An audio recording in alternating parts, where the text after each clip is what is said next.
मोदी का विरोध क्यों?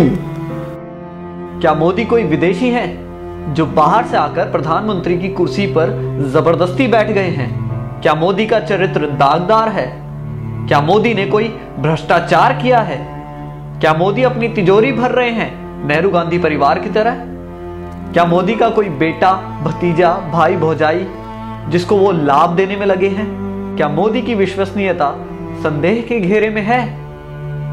क्या मोदी राष्ट्र विरोधी कार्य कर रहे हैं? क्या मोदी कामचोर हैं? स्वयं से सवाल करने पर हर बार आपका मन जवाब देगा नहीं। तो फिर मोदी से एलर्जी क्यों? अल्पज्ञानी आरोप लगाते हैं कि राम मंदिर नहीं बनवाया, धारा 370 नहीं हटाई, पीडीपी से गठबंधन कर लिया, 15 लाख नहीं दिए, अच्छे दिन नहीं आए। आप ही बताएं कि क्या आपको हर विषय में 100% नंबर मिलते थे? क्या आप पहली नौकरी लगते ही घर खरीद लेते थे? आपने 5वां फ्लोर पहले बनाया था या फिर मजबूत नींव? गाड़ी में 5वां गियर पहले आता है या पहला? उदाहरण और भी जोड़ सकते हैं। कोई नहीं बताता कि अगर मोदी नहीं तो और कौन? कौन बना सकता है स्थायी सरकार?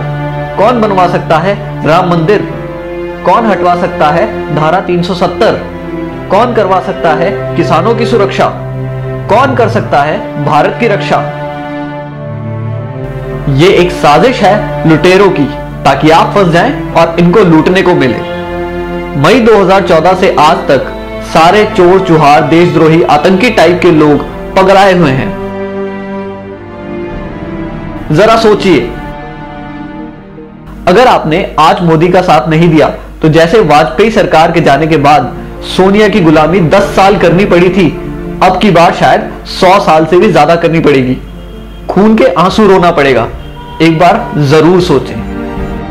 हमने अपने देश की बागडोर मोदी जी जैसे एक ऐसे मजबूत और ताकतवर व्यक्ति के हाथ में दी है जो देश के 125 करोड़ हिंदुस्तानियों के भविष्य के बारे में 24 घंटे सोचते हैं और उनके भविष्य को संवारने के लिए निरंतर कार्य कर रहे हैं। मीडिया और लोगों का विरोध सुनकर भी वे देश के भविष्य के लिए कार्य करते चले जा रहे हैं। वो अपने लिए नहीं, हमारे भारत के स्वर्णिम भविष्य के लिए जी रहे हैं।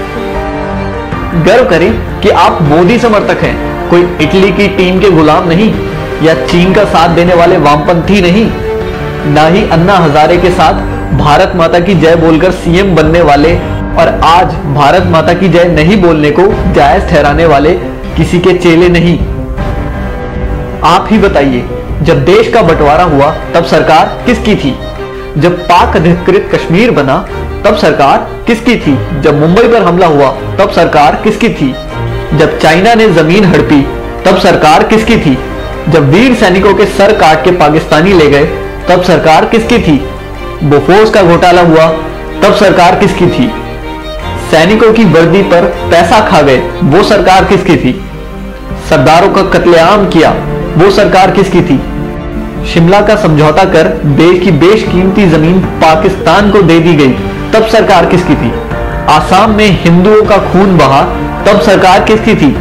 कश्मीरी पंडितों को मारा गया, तब सरकार किसकी थी? कॉमनवेल्थ घोटाला, कोल घोटाला, 2G घोटाला हुआ, तब सरकार किसकी थी? दूरदर्शन के मोनो से सत्यम शिवम सुंदरम हटाने वाली सरकार किसकी थी? भारतीय मुद्रा से सत्यमेव जयते हटाने वाली सरकार किसकी थी? वंदे मातरम का अपमान किया, वो सरकार किसकी थी? क्या आप जानते हैं इंदिरा गांधी के रास्ते में आने वाले लाल बहादुर शास्त्री की ताशकंद में रहस्यमय हालत में मौत हो गई। नेहरू के लिए खतरा बन रहे श्यामा प्रसाद मुखर्जी और दीनदयाल उपाध्याय की हत्या कर दी गई और पुलिस ने आज तक इस साजिश से पर्दा नहीं उठाया। राजीव गांधी के लिए चुनौती बन रहे वीर बहादुर सिंह की पेरिस में मौत हो गई, जबकि उनको हृदय की कोई समस्या ही नहीं थी।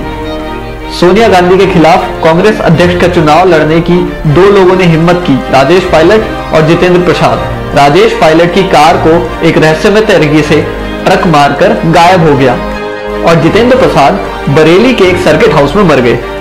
इनसे पहले सोनिया को चुनौती देने वाले सीताराम केसरी को पार्टी से भगा दिया गया।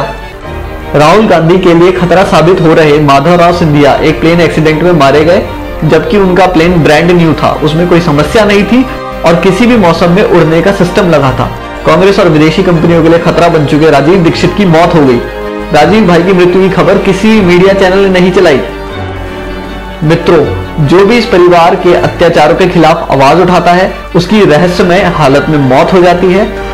शशि थरूर की पत्नी इस बात का एक उदाहरण है।